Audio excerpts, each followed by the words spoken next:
आइए जानते हैं आज की कुछ अंतर्राष्ट्रीय खबरों को। पहले एक नजर आज की हेडलाइंस पर।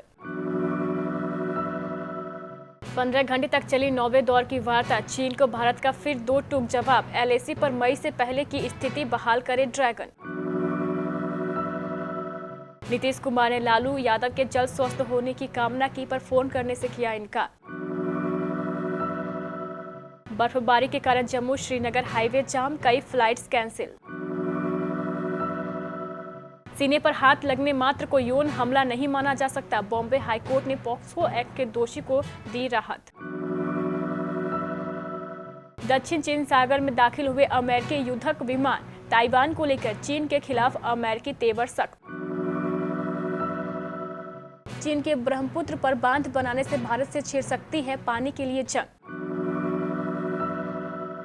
अपने पिछले उच्च स्तर से 8,000 रुपए टूट चुका है सोना, चांदी भी 12,500 रुपए टूटी। नताशा संग विवाह के बंधन में बंधे वरुण धवन, देखिए शादी की तस्वीरें। नताशा संग विवाह के बंधन में बंधे वरुण धवन, करणवीर मेहरा ने निधि सेठ संग गुरुद्वारे में रचाई शादी। और टेस्ट सीरीज के लिए भारत रवाना हुए बेन स्टोक्स, कहा जल्द आ रहा हूं इंडिया। सीमा विवाद पर जारी गतिरोध के बीच भारत और चीन के सैन्य कमांडरों के बीच करीब 2.5 महीने के अंतराल के बाद रविवार को 9वें दौर की बैठक हुई। करीब 15 घंटे चली इस बैठक में भी भारत की तरफ से दो टूक कहा गया है कि चीन वास्तविक नियंत्रण रेखा एलएसी पर मई से अब पहले की स्थिति बहाल करे और पीछे हटे। एलएसी पर मई के बाद से ही तनाव की स्थिति बनी हुई है। दोनों देशों के 50-50 हजार सैनिक पूर्वी लद्दाख में तैनात है। सूत्रों के मुताबिक 9वें दौर की बैठक में बातचीत का मुख्य उद्देश्य पिछली बैठक में बनी सहमतियों पर आगे बढ़ना था। यह तय किया जाना था कि दोनों देश किस प्रकार से अपने सैनिकों को टकराव वाले स्थानों से पीछे हटाए। इसकी एक रूपरेखा पिछली बैठक में बनी थी, लेकिन अभी तक उसका क्रियान्वयन नहीं हुआ है। बिहार के मुख्यमंत्री नीतीश कुमार ने अभी तक अपने पूर्व सहयोगी और राजद नेता लालू प्रसाद यादव की सेहत का हालचाल नहीं लिया है। नीतीश कुमार से जब इसके बारे में पूछा गया तो उन्होंने लालू यादव के जल्द स्वस्थ होने की कामना की, पर फोन करने से इनकार कर दिया। देश भर में मौसम का हाल मिला जुला नजर आ रहा है। कश्मीर, हिमाचल समेत पहाड़ी राज्यों में अभी बर्फबारी और कड़ाके की ठंड जारी है। वहीं मध्य प्रदेश, छत्तीसगढ़, झारखंड जैसे मैदानी राज्यों में ठंड का असर कुछ कम होता दिख रहा है। इसके अलावा पंजाब और दिल्ली जैसे मैदानी राज्य भी है, जहां कड़ाके की ठंड और कोहरा बरस रहा है। जम्मू कश्मीर के ज्यादातर इलाकों में शनिवार को बर्फबारी हुई, करीब 10 इंच तक बर्फ जम गई। इस कारण जम्मू श्रीनगर हाईवे पर लंबा जाम लगा रहा। हवाई सेवाएं भी प्रभावित हुई है। रनवे पर बर्फ जमने से ज्यादातर विमान उड़ान नहीं भर सके और न ही कोई फ्लाइट लैंड हो सकी।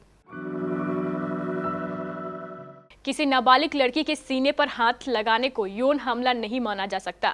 बच्चों को यौन अपराध से बचाने के कानून पॉस्को एक्ट के अनुसार जब दो मित्र लोगों की त्वचा से त्वचा का संपर्क नहीं होता है, तब तक अपराध नहीं माना जा सकता। यह बात नाबालिग बच्ची के साथ हुई घटना पर बॉम्बे हाईकोर्ट ने कही है। हाईकोर्ट की नागपुर पीठ में जस्टिस पुष्पा गनेदीवाला ने 12 वर्षीय बच्चे से संबंधित मामले में यह फैसला सुनाया है। दक्षिण चीन सागर में ताइवान और चीन के मध्य तनाव के बीच अमेरिका ने अपने तेवर सख्त कर दिए हैं। रविवार को अमेरिका के विमान वाहक पोत ने दक्षिण चीन सागर में प्रवेश कर गए। अमेरिकी सेना ने रविवार को इसकी पुष्टि की है। इस एक्शन के पीछे अमेरिका का तर्क है कि समुद्र की स्वतंत्रता के लिए यह कदम उठाया गया है। अमेरिका के इस कदम से इस क्षेत्र में तनाव बढ़ गया है। अमेरिका के इस एक्शन में दक्षिण चीन सागर में चीन और अमेरिका आमने सामने आ गए हैं। अमेरिकी सेना ने यह कदम ऐसे समय में उठाया है जब शनिवार को चीनी बम वर्षक और लड़ाकू जेट विमान दक्षिण चीन सागर में ताइवान द्वीप के निकट अवैध रूप से प्रवेश कर गए थे। इस घटना के बाद ताइवान की सेना सतर्क हो गई और उसने अपने लड़ाकू विमानों के लिए तैयार रहने को कहा। आखिर अमेरिका ने ऐसा कदम क्यों उठाया, ये सोचने वाली बात है। दुनिया की सबसे ऊंचाई पर स्थित नदी ब्रह्मपुत्र पर चीन बांध बनाने की योजना बना रहा है। माना जा रहा है कि चीन की इस योजना से भविष्य में पानी के लिए जंग छिड़ सकती है। एशिया टाइम्स की रिपोर्ट के मुताबिक चीन में ब्रह्मपुत्र को यांगलुंग जांगबाओ कहा जाता है, जिस पर वह विशाल बांध बनाने जा रहा है। यह नदी तिब्बत से होकर बहती है।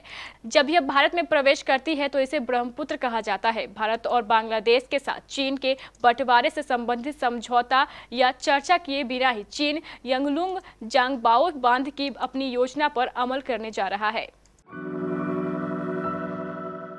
बीते सप्ताह के आखिरी कारोबारी दिन शुक्रवार को 5 फरवरी 2021 वायदा के सोने का भाव MCX एक्सचेंज पर 308 रुपए की गिरावट के साथ 49,140 रुपए प्रति 10 ग्राम पर बंद हुआ। इसके अलावा 5 अप्रैल 2021 के सोने की वायदा कीमत बीते हफ्ते के आखिरी कारोबारी दिन MCX पर 298 रुपए की गिरावट के साथ 49,298 रुपए प्रति 10 ग्राम पर बंद हुआ। बॉलीवुड एक्टर वरुण धवन ने लॉन्ग टाइम गर्लफ्रेंड नताशा दलाल से शादी कर ली है।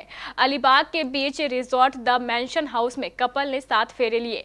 फैंस शादी की तस्वीरों के लिए काफी समय से बेकरार थे। आखिरकार इंतजार की घड़ियां भी खत्म हुई। वरुण धवन और नताशा दलाल की शादी की तस्वीरें आउट हो गई है। कपल बेहद खूबसूरत लुक में नजर आ रहे हैं। दोनों बेहद ही खूबसूरत नजर आ रहे हैं और मुस्कुराते हुए पोज दे रहे हैं। शादी के दौरान फेरे लेते हुए कपल की ये तस्वीर सामने आई है, जिसमें कपल बेहद खुश है। टीवी सीरियल पवित्र रिश्ता फेम एक्टर करणवीर मेहरा ने रविवार को निधि सेठ संग दिल्ली के एक गुरुद्वारे में शादी कर ली। कपल की वेडिंग सेरेमनी शुक्रवार को शुरू हुई थी, जो रविवार को शादी के साथ संपन्न हुई। सोशल मीडिया पर करणवीर और निधि की शादी की फोटो जमकर वायरल हो रही है। करणवीर और निधि की शादी में दोस्त और परिवार के लोग ही शामिल थे। वहीं करणवीर और निधि के करीबी दोस्त बरखा व इंद्रनील सेनगुप्ता ने उनकी शादी में शिरकत की थी। शादी के दौरान करणवीर पर्पल शेड जैकेट में काफी हैंडसम लग रहे थे। उन्होंने पगड़ी पहन रखी थी। वहीं निधि बेज कलर के लहंगे में खूबसूरत नजर आई।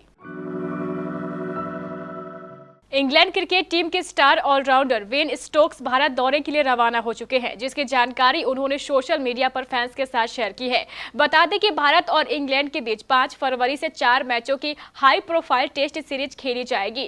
टेस्ट सीरीज के बीच 5 मैचों की T20 सीरीज और 3 मैचों की वनडे सीरीज भी होगी। इंग्लैंड क्रिकेट टीम के स्टार ऑलराउंडर बेन स्टोक्स ने सोशल मीडिया के जरिए ये जानकारी साझा की है।